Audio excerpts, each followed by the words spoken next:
Bonjour, on va regarder le numéro 12 de la page 178 du cahier sommet. Donc, un organisme de charité utilise le conteneur suivant pour ramasser des dons. Le conteneur est fait d'un prisme à base carrée surmonté d'un tronc de pyramide à base carrée. Trouve l'aire totale du conteneur, arrondis ta réponse au dixième près.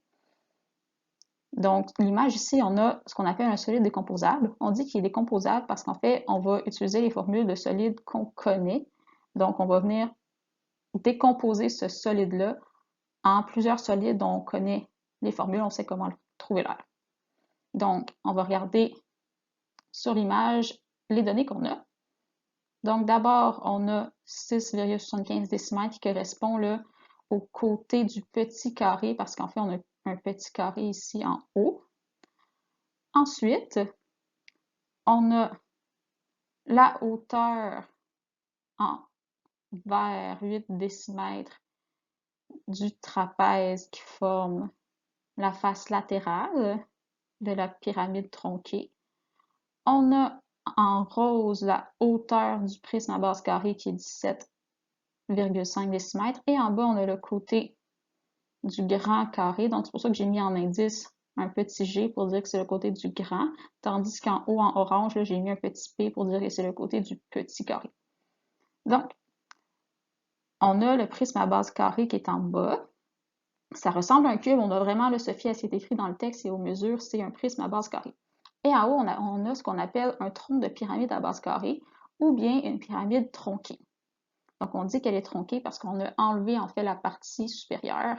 Donc, quand on vient là, faire une coupe qui est parallèle à la base, bien, en fait, là, on obtient une pyramide qui est tronquée. Donc, pour pouvoir trouver l'aire totale, je dois trouver l'aire de chacune des faces extérieures. Donc, de chacune des faces qui serait peinturée si j'échappais ce solide-là dans la peinture. Donc, je l'échappe, en fait, je viens le tremper dans la peinture.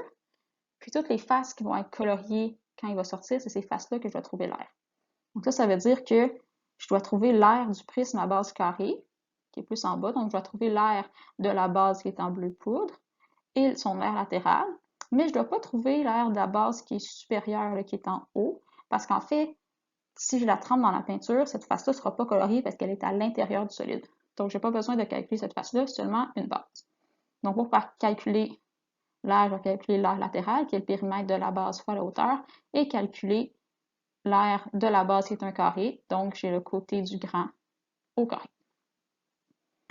Pour le périmètre de la base, bien, on sait que comme c'est un carré, ça va être 4 fois la mesure du côté.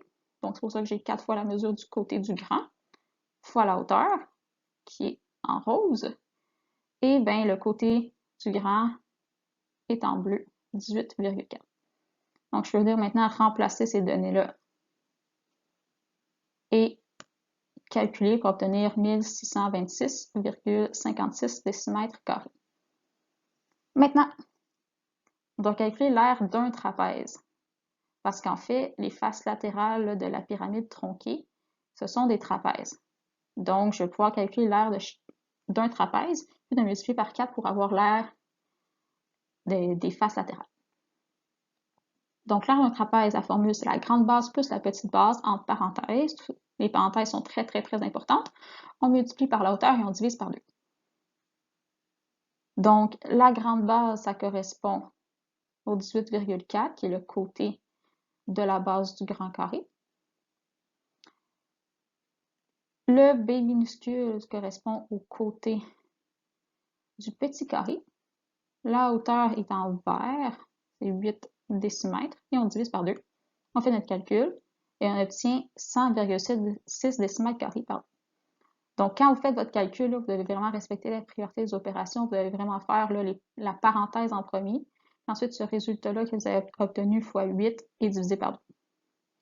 Je l'ai dit après avoir trouvé l'aire d'un trapèze, qu'on allait pouvoir trouver l'aire de 4 trapèzes, parce qu'en fait, chacune des faces latérales, c'est le même trapèze. Donc, je peux venir multiplier par 4 l'aire d'un trapèze pour obtenir 402,4 décimètres carrés. Maintenant, il nous manque seulement l'aire du carré du dessus à calculer.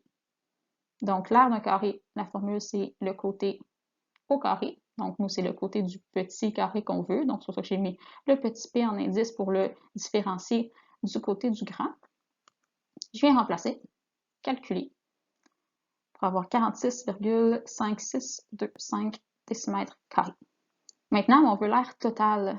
Donc, on doit additionner l'aire du prisme à base carrée, l'aire des 4 trapèzes et l'aire du carré du dessus. Et je recule pour avoir environ 2074 et 5 dixièmes décimètres carrés. Je vous rappelle qu'on devait arrondir au dixième près.